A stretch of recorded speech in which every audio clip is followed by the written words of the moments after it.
What if I told you that you could make $1 million in 24 hours, even if today you are buried in debt, with no savings, no assets, no family connections, no wealthy friends to lend a hand?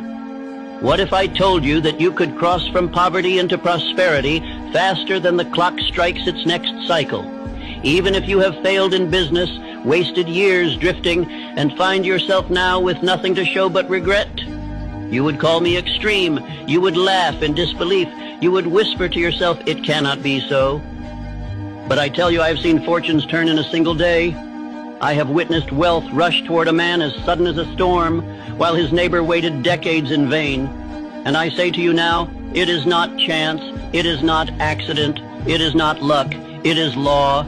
A law hidden from the multitude because they would rather mock than obey. A law the rich will never shout from the rooftops because they know most men will not pay the price of definiteness. You are thinking, how? How could this be? Do not rush.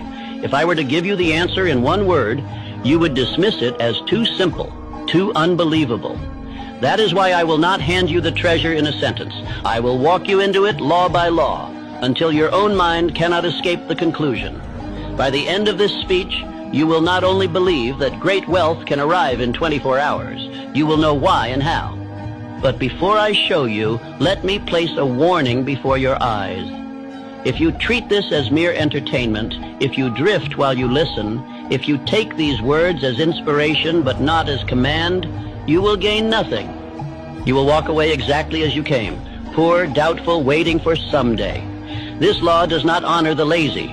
It bows only to the definite. Think of this. Why does one man remain stuck for 30 years in the same misery, while another secures his fortune in a single day? Why does one man accumulate nothing but bills and disappointment, while another walks into opportunity as though it were prepared for him alone? The difference is not education, not inheritance, not connections. It is something far greater, far more mysterious, and far more available to you than to the men who pretend to be your betters. Frank W. Gunsaulus discovered it when he stood in his pulpit and declared, "What I would do if I had $1 million." He had no million, no wealthy allies, no earthly reason to expect that his words would be answered. Yet within 24 hours the fortune was his.